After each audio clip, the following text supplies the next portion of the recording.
muchísimo gusto de José Miguel Calvo, quien es un viejo conocido. Estudié aquí en la Facultad de Ciencias de la Licenciatura y estuvimos juntos en el Instituto Becarios. Aunque es un poco más joven, no mucho, se ve más viejo, pero bueno. No, es cierto. Y somos colegas y amigos. Viene de CIMAC, de Guanajuato, todos ustedes lo conocen, y va a platicarnos de un tema muy interesante, que esta es la última charla del seminario diferencial de este semestre. Entonces, pues cerramos con esto. Y te agradecemos mucho, Magar, por estar por aquí. Ok. Bueno. Dos que no le este minuto. Ok. Entonces, bueno, el tema es este. Entonces, ¿perdón? ¿La L es Lorenzo? No. Lázaro. ¿Eh? Lázaro. Lázaro Rodríguez. ¿De dónde? De Cuba. De Cuba, pero está en la Unicampi. Pero lo conocí en la Unicampi. Es Enrique Saear y Lázaro Rodríguez del Unicamp y yo del CIMAT. ¿Sí? Ese es parte de lo que voy a hablar, es parte de este trabajo que lo pueden encontrar en el archive con este número. ¿Sí? Entonces, bueno, esta es más o menos la estructura de la charla. Voy a decir que es una G-estructura en una variedad diferenciable. Esto pues me va a decir qué es una G2 estructura. G2 es un grupo, ¿no? Y entonces vamos a tratar de reducir la estructura de ese grupo. La otra parte de las charlas son aureolas de Milnor. Y entonces esas vienen de singularidades de hipersuperficies complejas. ¿Sí? Entonces por eso voy a hablar un poquito de ellas y unos invariantes que salen, ¿no? Luego hablaré un poco de geometría G2, ¿no? ¿Quién es el grupo G2? Y dar algunos ejemplos de variedades. Y finalmente lo que pudimos hacer fue calcular un invariante topológico de estas dos personas que vienen de la estructura G2. ¿Sí? Por ahí, bueno, esto de variedades sasakianas, bueno, sí lo usamos, pero no es muy importante para esta charla, ¿no? Entonces, bueno, la estructura de la charla uno empieza con un problema de geometría diferencial, pasamos a algo de teoría de singularidades y ver algo de topología diferencial y vamos a requerir un poquito de geometría algebraica sobre C para calcular el invariante topológico. ¿Sí? Entonces, como ven, pues uno mezcla muchas cosas, uno hace un tour por varias ramas de matemáticas para poder decir una cosita ahí pequeña, ¿no? Bueno, entonces empezamos con una variedad diferenciable y damos un subgrupo de Lie, ¿no? Entonces, la variedad diferenciable tiene su haz tangente. Una vez que tenemos una variedad diferenciable, tenemos su haz tangente y a esa le podemos asociar un haz principal, que es, en cada punto, no me voy a fijar en la fibra como el espacio vectorial, sino en las bases que puedo dar en el espacio vectorial. Una base de un espacio vectorial lo puedo ver como una matriz, ¿no? Me va a escupir unas coordenadas ahí. Y lo puedo ver como una matriz que es invertible. ¿Sí? Entonces, dar una G-estructura es, bueno, ¿será que yo puedo coger un grupo más pequeño que en GLN para mi variedad, ¿no? Para el haz de Marcos? Digamos, la primera que sería, si podemos escoger marcos ortogonales nada más, bueno, para eso tengo que dar un concepto de un producto punto en cada punto, ¿sí? Y entonces poder reducir el grupo al grupo ortogonal es dar una métrica riemanniana en la variedad. ¿Sí? Bueno, tiene un subgrupo, ¿no? Que es SUN. Si puedo reducir a Quiere decir que tengo métrica riemanniana, puedo hablar de bases ortonormales, pero que están orientadas, positivamente orientadas, ¿no? Entonces, eso es lo que nos estaría dando esta. Si yo pudiera reducir el grupo a GLNC, pues lo que tengo es que mis espacios tangentes tienen una estructura compleja, ¿no? ¿Sí? Entonces, la primera aproximación de G2 va a ser un grupo de SO7 que me deje invariante esta 3 forma diferencial. ¿Perdón? Quiere decir que lo primero siempre lo puedes hacer. Lo primero siempre puedo hacerlo, siendo así. Como topólogo, pues, si vemos el proceso de Gram-Schmidt, vemos que se lo podemos hacer poco a poco. Y lo que quiere decir ese poco a poco es que yo puedo deformar una matriz cualquiera de n por n real en un ortogonal con una homotopía, ¿no? Y si ya empecé en un ortogonal, no hago nada, no tengo que hacer nada, ¿no? Entonces, esa propiedad de que son homotópicamente lo mismo, me dice que siempre lo puedo hacer. ¿Sí? Entonces, la primera cosa es ver G2 como el grupo de transformaciones que fijan esta 3 forma diferencial. ¿Sí? EIJ es EI exterior EJ, ¿no? Entonces, aquí sería E5, exterior E6, exterior E7, y luego esos productos, ¿no? Con estas formas.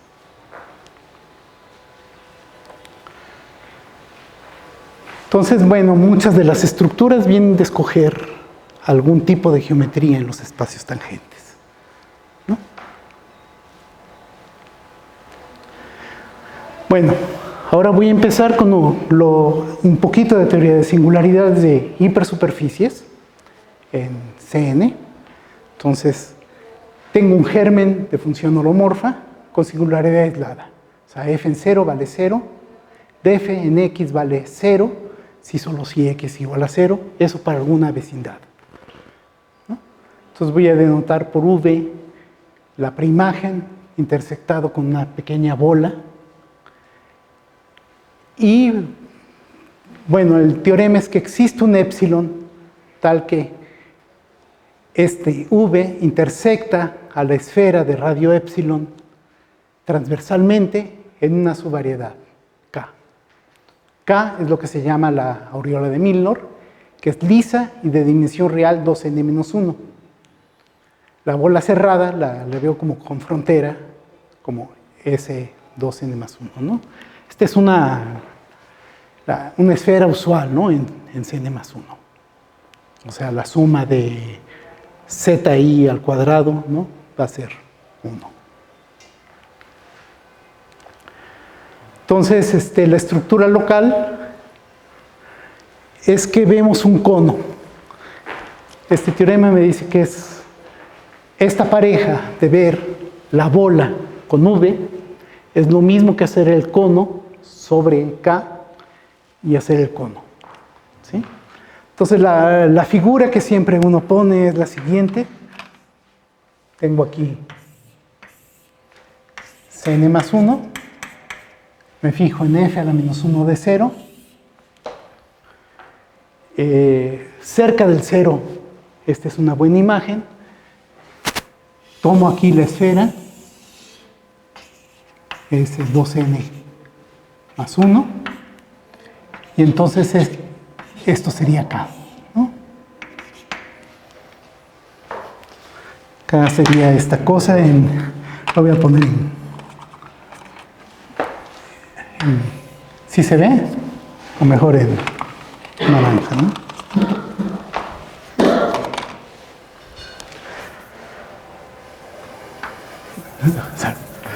Un poco más grande, ¿no?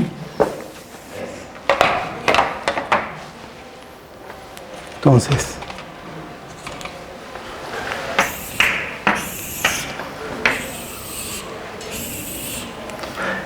la esfera aquí, y entonces aquí uno tiene K. ¿Ok?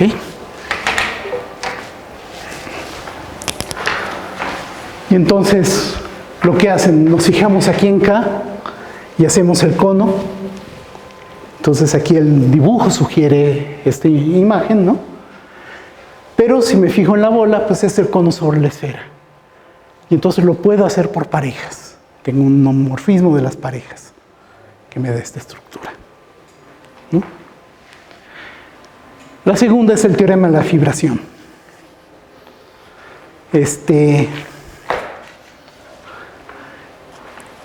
Bueno, si yo tomo la función, perdón. O sea, esta referencia 4 es el libro de Milnor sobre topología de hipersuperficies complejas, ¿no? Bueno, lo que hacemos, me fijo en esta función que es tomo f de x entre su norma. Entonces, como la f toma valores complejos, esto toma valores en la esfera unitaria en los complejos, que es S1. ¿Sí? Y el teorema, ¿perdón? Es la norma de f de x, perdón. Aquí es f de x. ¿Sí? ¿Sí? Y el teorema es que esta es una fibración localmente trivial. ¿Sí? La cerradura de f es una variedad que tiene haz tangente trivial. Eso quiere decir que sea paralelizable, con frontera K. ¿Sí? El tipo de homotopía de la fibra es de un ramillete de esferas.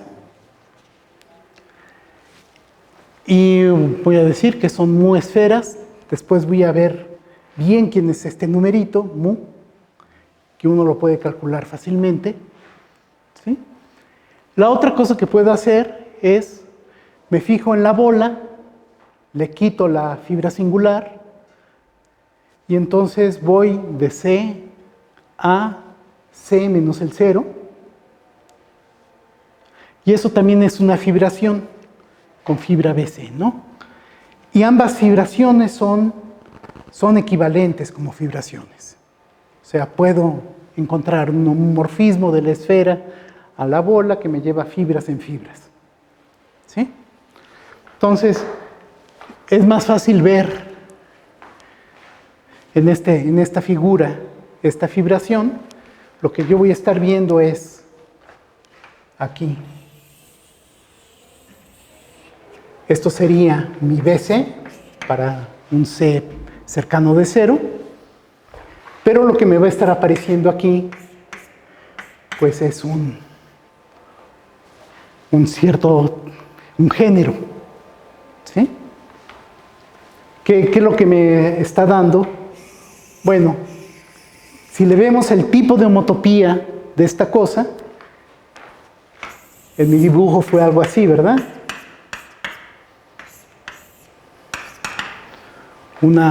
Mi dibujo es de una superficie de género 3 a la que le falta un disco. Esto lo podemos ver como es del tipo de homotopía de estos 6 círculos. ¿Sí? Ya tengo. Ese es el tipo de homotopía. El teorema me dice que eso es general. ¿Sí? Y el número de círculos, pues bueno, va a ser un numerito que ahora les voy a decir cómo lo puedo sacar. ¿Sí? Entonces, para eso, estudia el ideal jacobiano. Entonces, si tengo mi f de Z1, Z0 hasta Zn, pues me voy a fijar en estas cosas, ¿no?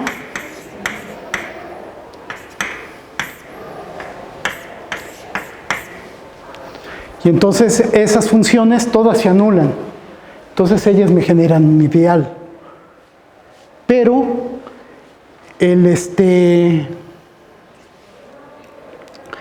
mi suposición es que la singularidad es aislada. Entonces el conjunto de ceros de estas hipersuperficies es solamente el cero para X muy pequeña. ¿Sí?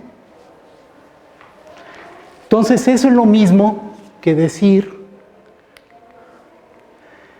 esto es de dimensión finita, la singularidad está aislada si este cociente de estos ideales es de dimensión finita. ¿Sí? Y entonces la dimensión, ese es el número de Milnor, ¿no? Esta dimensión de lo que se llama el número de Milnor. Tiene la interpretación topológica, si yo me fijo en esta función de Cn más 1 en Cn más 1, puedo hacerla, restringo esa función a una esfera, voy a otra esfera, y entonces le puedo calcular su grado. ¿No? Entonces este grado es μdf, la definición es esta, μdf es la dimensión, y resulta ser que es el rango de la enésima homología de ZDF. ¿Sí? El número de círculos, de esferitas que tengo aquí. ¿Ok? Y entonces eso también me va a dar una fórmula para la característica de Euler, que después la voy a necesitar, de la fibra de Milnor, ¿no? La fibra cerrada. ¿Ok?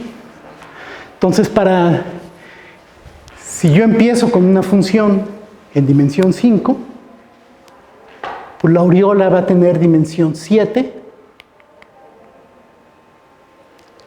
la fibra de Milnor tiene dimensión 8 y la puedo ver con dimensión compleja 4 a veces.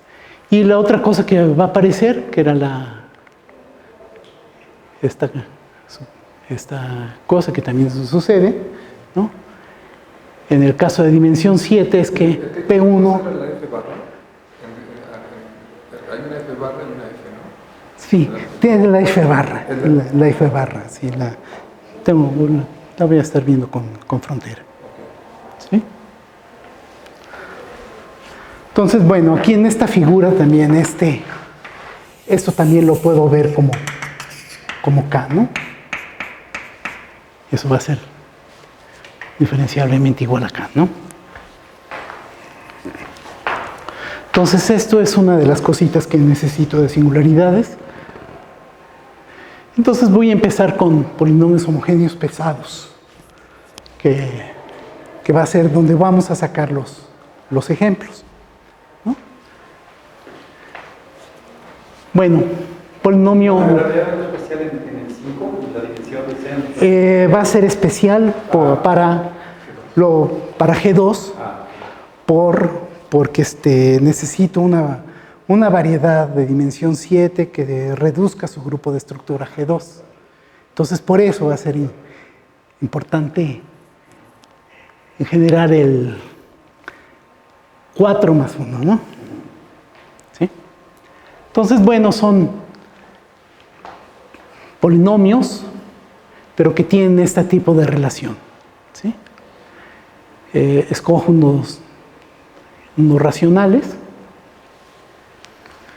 y entonces defino esta acción en Cn más 1 de C estrella por esta ecuación. Y entonces son polinomios que cuando le aplico esa acción en el dominio, pues en la imagen me queda esta otra ecuación. O sea, es solo multiplicar por lambda alguna potencia. ¿Sí?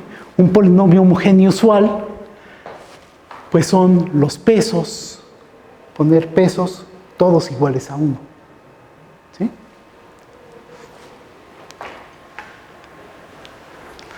Y entonces un teorema de Milnor-Jorlik es que si tengo un polinomio homogéneo pesado, pues podemos calcular su número de Milnor en términos del grado del polinomio y de los pesos, con esta fórmula. ¿Ok? En el caso de que fuera homogéneo, pues me queda esta ecuación. Los Ws son 1, y entonces me queda el grado entre 1, ¿no? Bueno, una cosa que voy a requerir es la la definición de variedades Calabi-Yau. Esas aparecen mucho en física ahora, ¿no?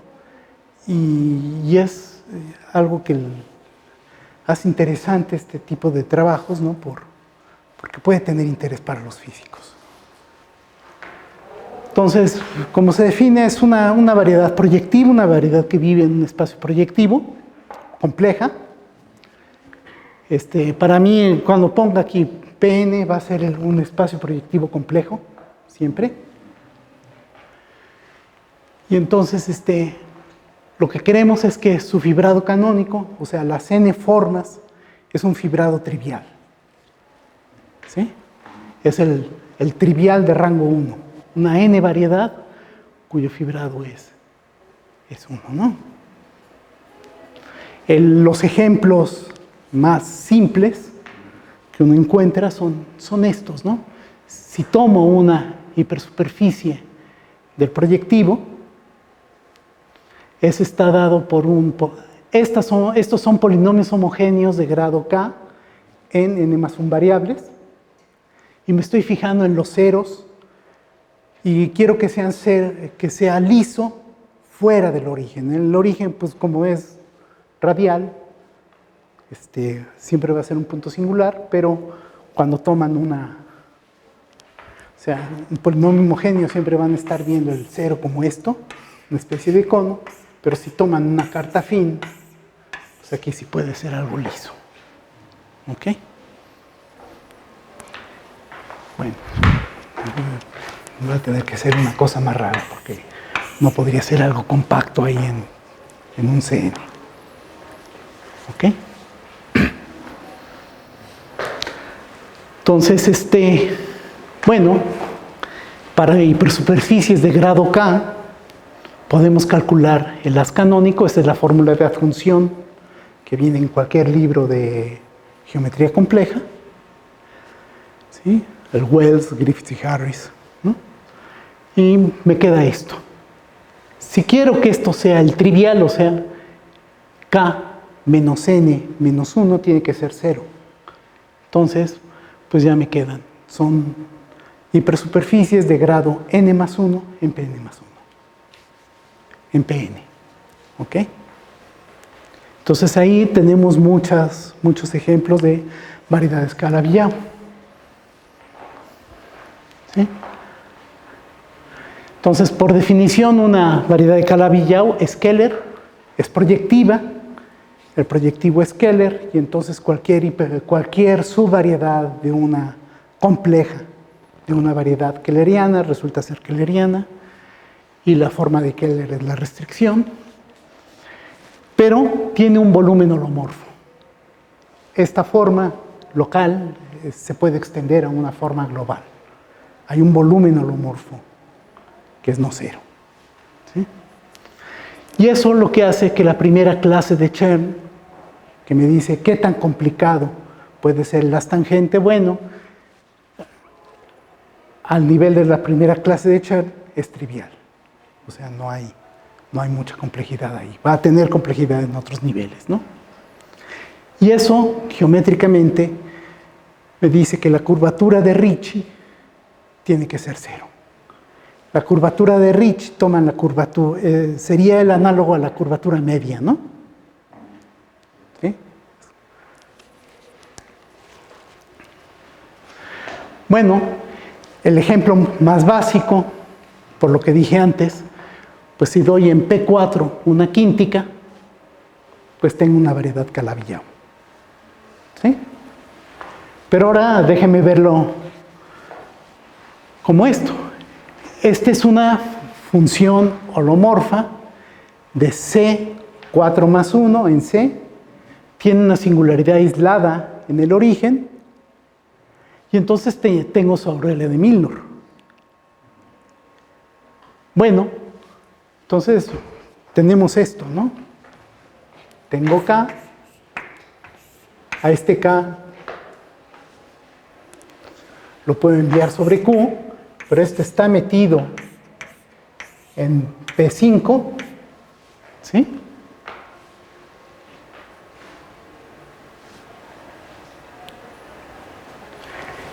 Y este K está metido en un S9, ¿no? ¿Sí? Tenemos aquí la fibración de Hopf, que tiene fibra S1. Y entonces aquí tengo fibra S1. ¿Ok? Entonces, esto me está diciendo que la fibra de Milnor me da una fibración que no es local, que es localmente trivial con fibra S1 sobre una variedad Calabi-Yau. ¿Ok? ¿P5 o P4? P4.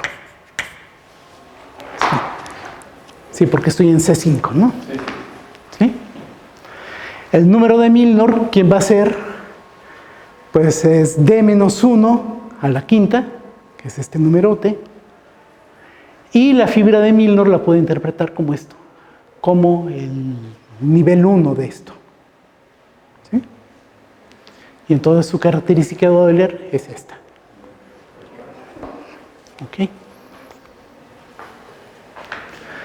Bueno, esto no viene mucho al caso, ¿no? Pero, digamos, es interesante para citar a amigos de aquí de la facultad, ¿no? Charles Boyer, que fue con el que empecé a estudiar geometría diferencial, ¿no? Cuando estaba aquí. Bueno, entonces un poco de geometría G2. Entonces, esto sí hay que tenerlo en cuenta.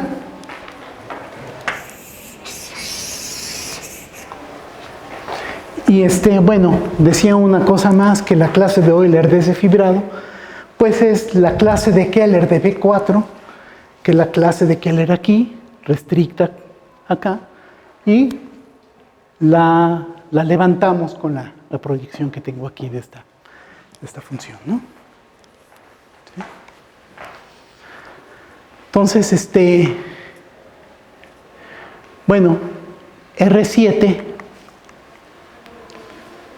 pues puede tener un producto interno, dos vectores en R7 dados por esto, usando la forma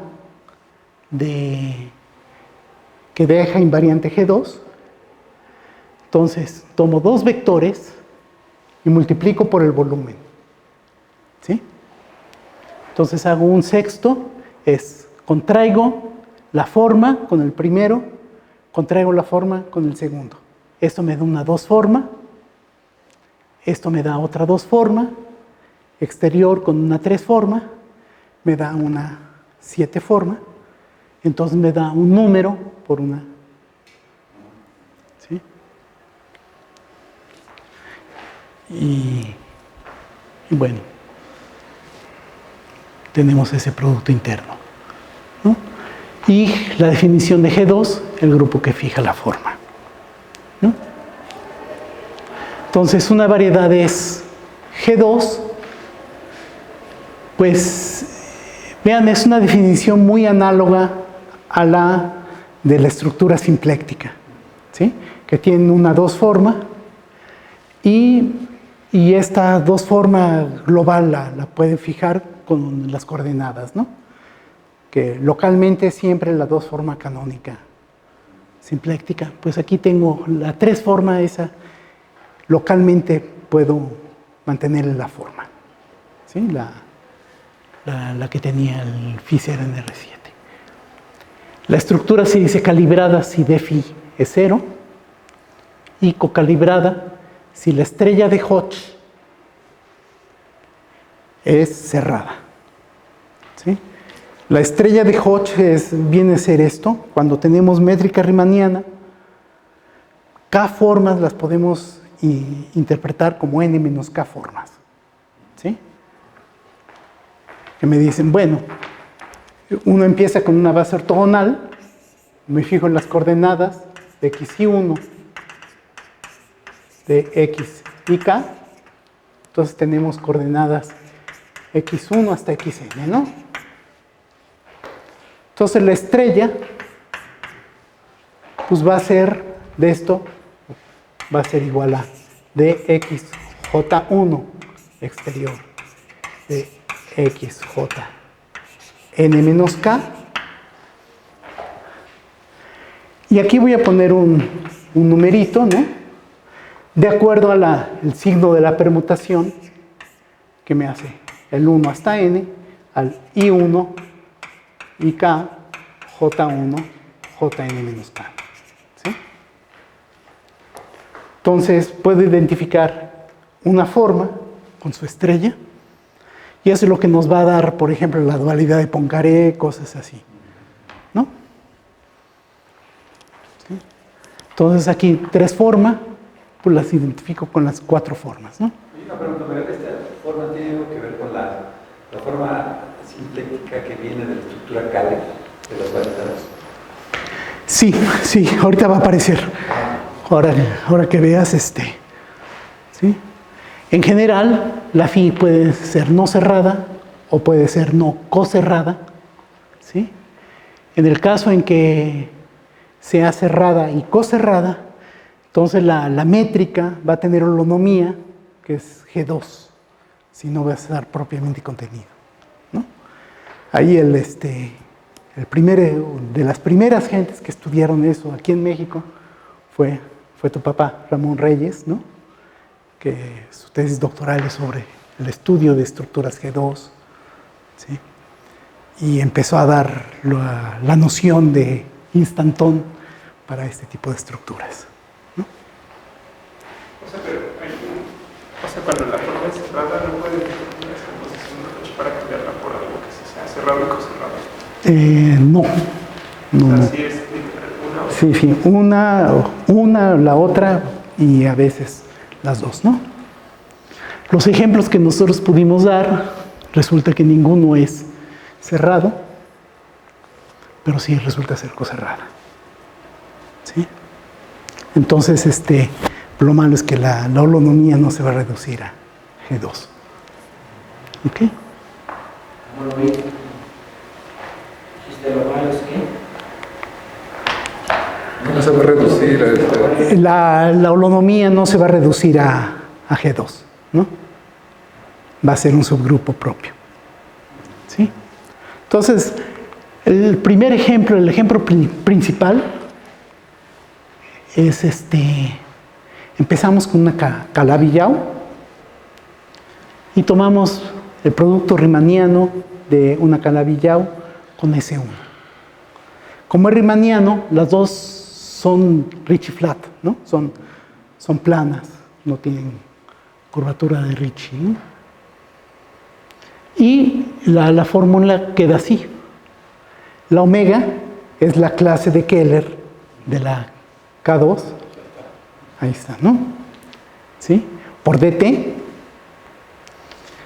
Y la estrella de Hodge, pues resulta ser esto, ¿sí? Esta es la parte. Yo tenía la forma de volumen que es dz1, dz2, dz3, pero el zi lo escribo como x más y.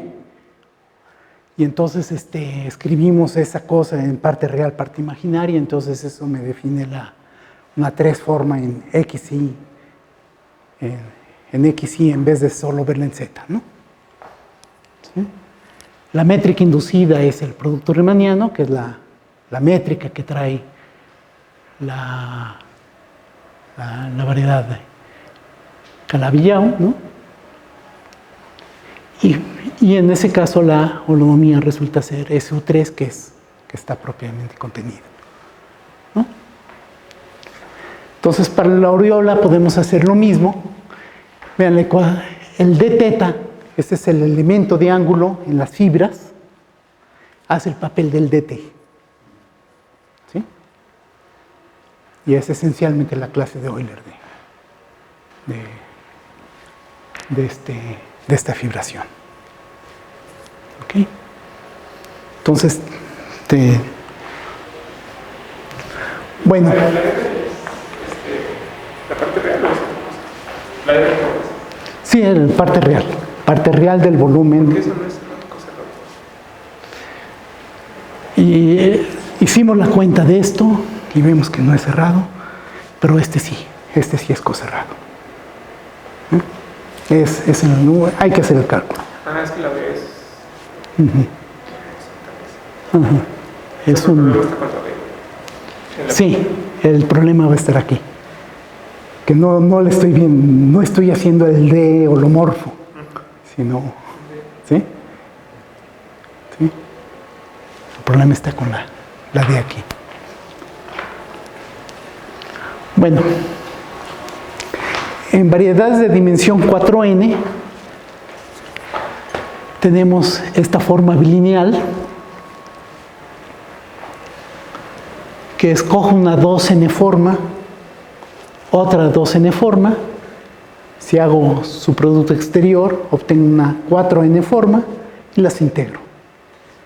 La dualidad de Poincaré me dice esto te da una forma bilineal no degenerada, ¿sí? Pero entonces ya puedo definir una forma cuadrática en este espacio. ¿Sí?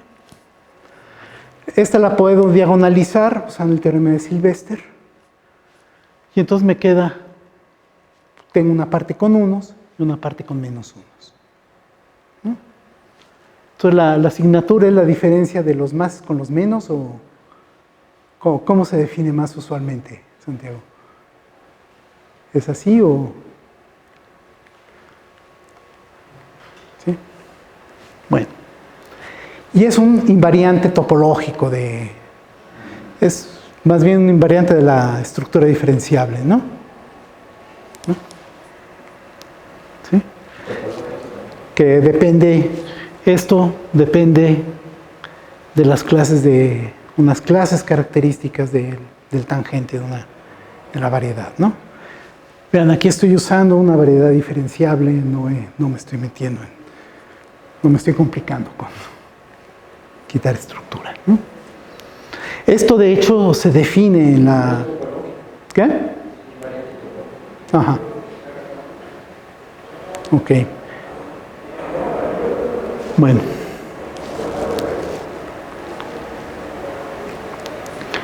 Ahora, el invariante nu de una G2 variedad. Para que necesito la dimensión 7 para reducir el haz de Marcos a G2. Y entonces hay un teorema ahí que nos dice que toda 7 variedad es frontera de una 8 variedad. ¿Ok? Entonces,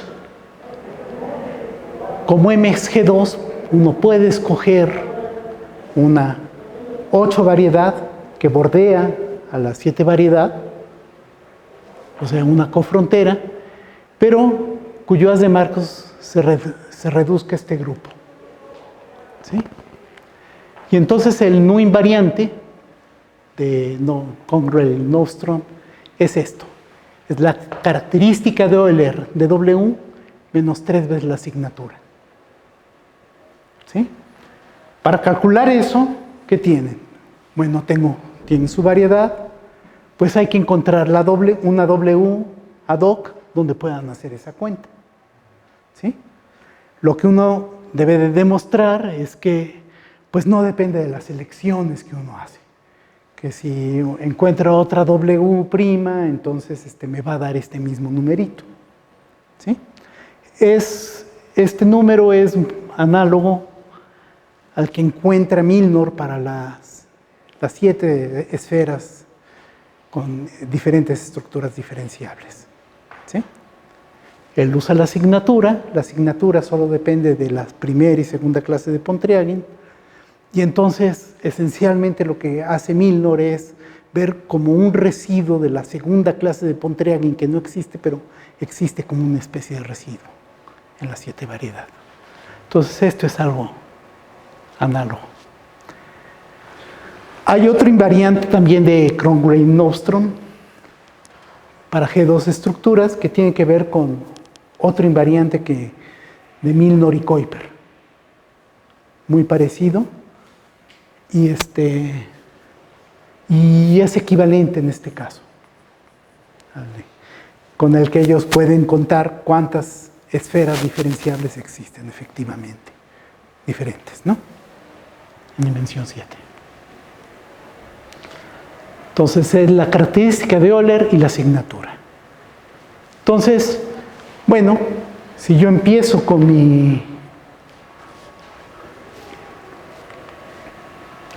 un polinomio,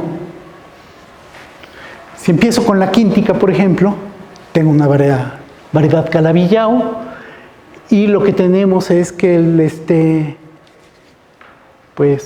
K tiene una estructura G2. ¿Ok?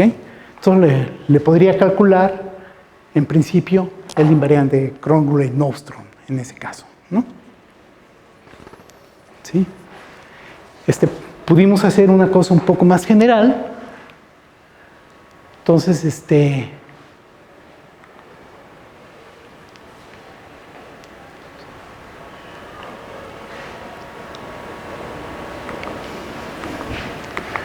que la siguiente, bueno, voy a considerar polinomios cuasi homogéneos de C5 en C1.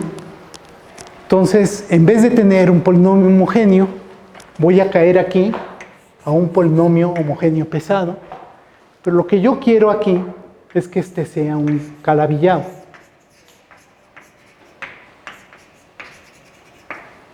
¿Sí?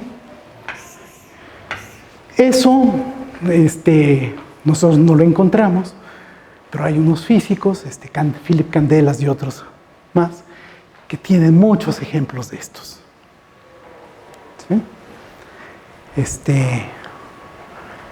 Entonces, pues, uno puede encontrar muchos ejemplos de Calabi-Yaus en proyectivos pesados y considerar la aureola de Milnor. ¿Sí? Ahora, ¿qué es lo que tengo que calcular? Bueno, pues para calcular el invariante de Kroll-Nordström, pues tengo que encontrar una variedad de la cual sea frontera, pero la tengo gratis, tengo la fibra de Milnor. ¿Ok? Y entonces eso nos permite, dice, bueno, la característica de Euler la puedes calcular porque, pues en términos de la fibra, de la fibración, el primer teorema que di de la fibración de Milnor, ¿no? La asignatura, pues hay que ver si la puedes calcular, ¿no? Y entonces podríamos tener el invariante con Kroll-Nordström, ¿no? Bueno, el teorema importante es que si en esas circunstancias uno podemos calcularlo y siempre nos da impar. ¿Sí? Siempre da impar. Y después, usando los ejemplos de Philip Candelas, podemos ver que le pegamos a todo número impar. Entonces, todo número impar lo podemos realizar por medio de este tipo de variedades. Entonces, la cosa importante es que hay un método de Westenbrink que nos permite calcular en términos nos permite calcular la asignatura. Y es esta formulita, ¿no? Que me dicen los números de más, menos y ceros. Como no bordea una esfera, pues puede haber la forma lineal se puede hacer degenerada, ¿no? Entonces, el trabajo de Candelas es donde pues podemos conseguir cada uno de ellos, ¿no? Y en el caso de la quíntica, pues probamos que el invariante de Kroll-Nordström es 3, ¿no? Entonces, ¿El 48 qué cosa es? el 48 va a salir ahí para que te salgan unas cuentitas, ¿no? Que tienen que ver con el teorema de la asignatura y que sea un entero. ¿Sí? Entonces, por eso pasa. Igual a lo que sucede con el invariante de Milnor, que hay que dividir entre 7 o entre el lambda invariante, que te queda congruente con Sí, sí, va a ser una de estas cosas. ¿Eh? Sí, sí. Sí, sí, pero es cuando lo ves, Bueno, pues eso es lo que les quería charlar, ¿no? Y bueno, muchas gracias. Agradecerle, ¿verdad? ¿Alguna otra pregunta? ¿Alguna pregunta? ¿Algún comentario? No hay físicos, ¿verdad? ¿Tú eres físico? Ah, ok. Porque, no sé, todo esto tiene mucho que ver con física. A mí de las cosas que me dijo Lázaro es el que me metió en esto. Lázaro, él se doctoró en el 2014 en el IMPA, ¿no? Aunque yo lo conocí en Campinas, 2015. Y él me decía que era importante encontrar este tipo de cosas, de variedades con estructura G2 en R10. Digo, bueno, pues están en S9, que vive en R10 naturalmente, ¿no? Vive en R10, ¿no? Y me decía que por teoría de cuerdas, ¿no? Las Calabi-Yau, le están apareciendo mucho a los físicos ahí también, ¿no?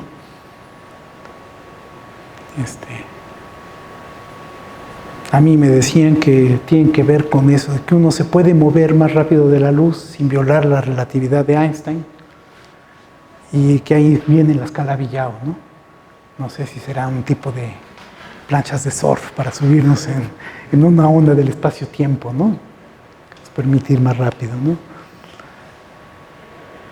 Haciendo que la onda, que el espacio crezca más rápido, ¿no?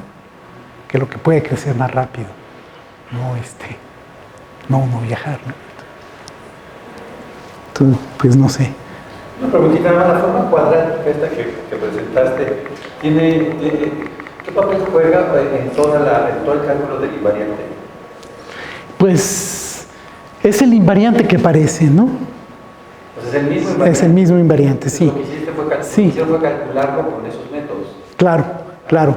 O sea, Stenbrick, él dice, bueno, si tú tienes un polinomio homogéneo pesado con singularidad aislada, te fijas en la fibra de Milnor, ¿no? Puedes calcular la asignatura de esta forma, ¿no? Cuando la fibra tenga dimensión 4n. ¿No? Y bueno, yo tengo o sea, ese invariante, ¿qué tan fuerte es? O sea, solo lo distingue. Hay otro invariante que decía, no lo anoté, no me lo sé bien, pero tiene que ver con otro invariante de Kuiper, ¿cómo se llama? Kuiper y Ilse-Kuiper.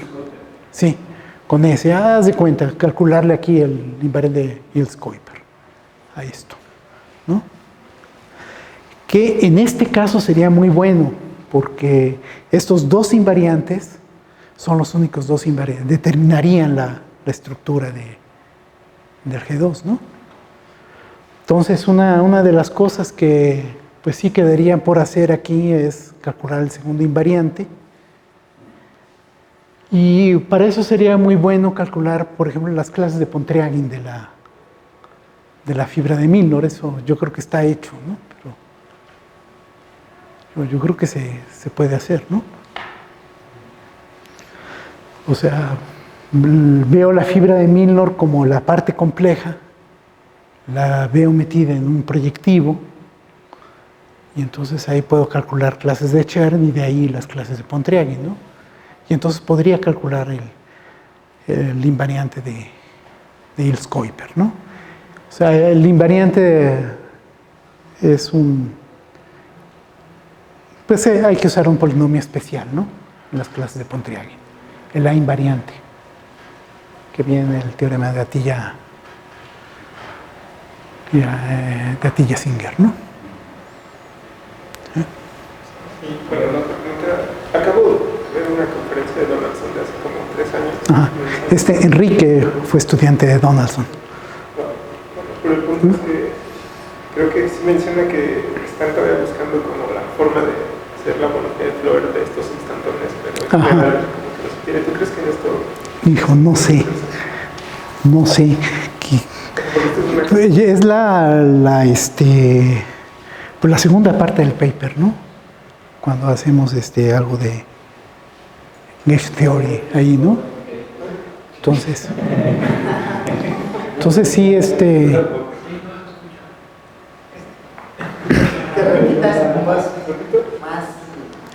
pero no sé, ¿eh? O sea, yo no.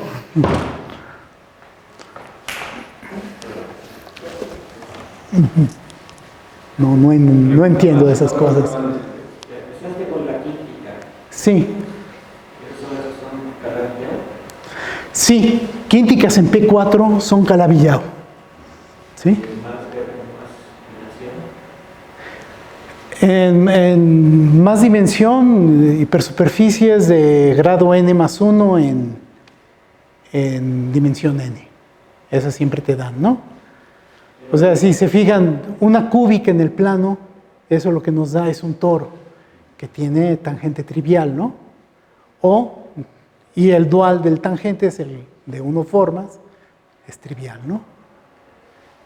Pero te digo, empezaste con la química, Ajá, que tenía que ver con Calabi-Yau, sí, pero luego te fuiste a cualquier monomio cuasi homogéneo, sí. Y bueno, lo que sí puedes ver cuando puedes tener un Calabi-Yau, ¿no? En un proyectivo pesado. Eso es en gran parte el trabajo de Candelas, ¿no?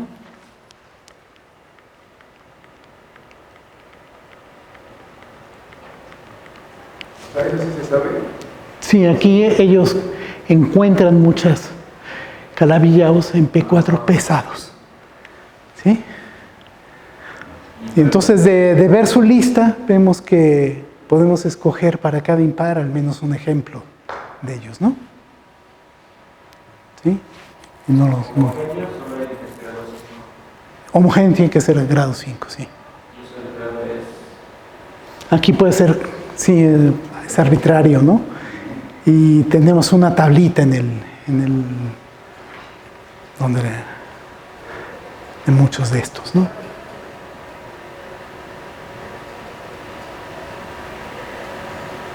Bueno, pues te agradecemos mucho, Megar.